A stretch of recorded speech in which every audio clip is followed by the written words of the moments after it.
One of the big stories this week, of course, and last week, has been the mess in Birmingham, particularly in Selly Oak. We saw it last week when we had a reporter walking around the streets of Selly Oak, and particularly bad rubbish piles up in that part of the world. Partly, I'm told, because there's a lot of multiple occupancy housing, and so therefore quite a lot of students, quite a lot of people who don't have cars, they can't get rid of the rubbish. There's rats all over the place. There's now a rat tax. Birmingham councillors are resigning. Labour MP for Birmingham Selly Oak and Minister for Veterans and People and Military Defence, Al Carnes. Welcome to Morning Glory, Al. Morning, Mike. Thanks for having us on the show. Good to talk to you. How bad are things in Birmingham? We hear from some people that parts of Birmingham are less bad than others, but it does seem to be. We had a lorry driver this morning ring in to say he was just driving down by the M42, and he said you can smell it. It smells like a sort of a big garbage tip from somewhere in the Philippines. Yeah, so I was walking around Selly Oak just the other day, and indeed yesterday I went to meet some students as well to talk about the issues. And we've had a real issue with the bins, as you've seen on sort of national media. And I would just implore both the council and those on strike and the unions to come together to get a solution to make sure that the constituents and the people of Birmingham can get their rubbish collected. It is getting better. The council has declared a major incident. The picket lines have moved back and we have got trucks moving now.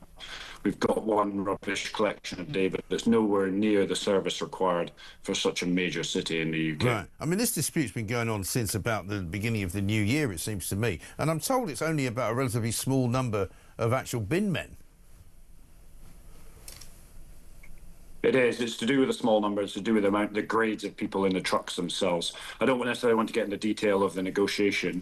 What I would say is the services before the strike weren't necessarily the best. And we want a much better service post the strike.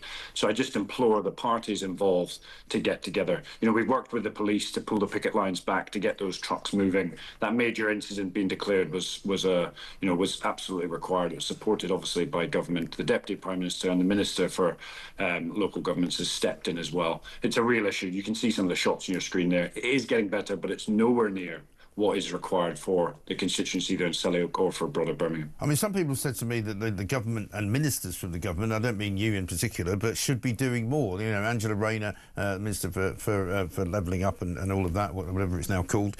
Should there not be more intervention rather than just imploring them? Can you not make them do a deal?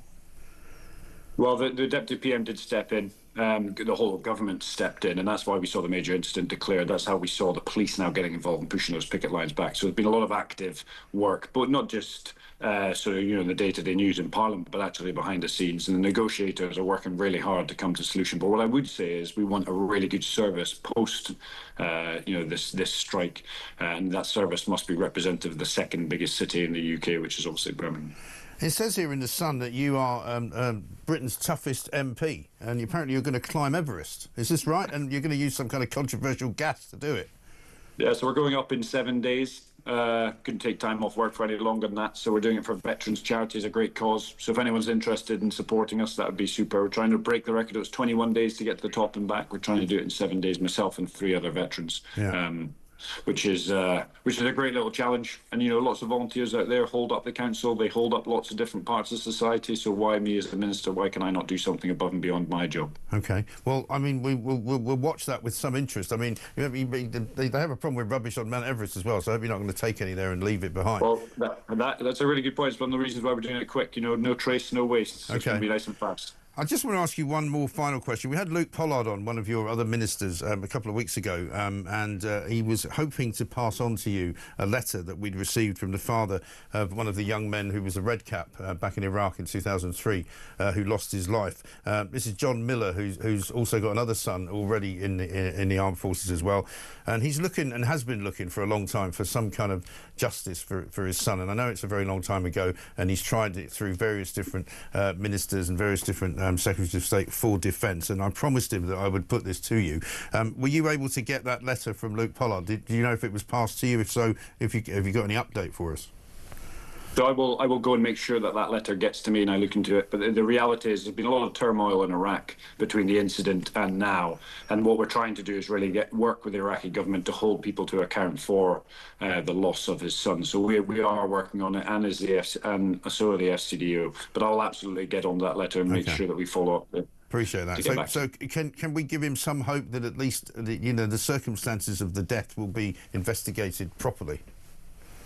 Why don't we do one better, and I'll invite him into the office and we can sit down and have a chat face to face. That would be brilliant. That would be really good. I'm sure he'll be very pleased. Al, thank you very much indeed. Al Carnes, Labour MP for Birmingham, Selly Oak, and John Miller, if you're listening, hopefully you heard that, and we'll make sure that you guys get put into touch. Thank you very much indeed.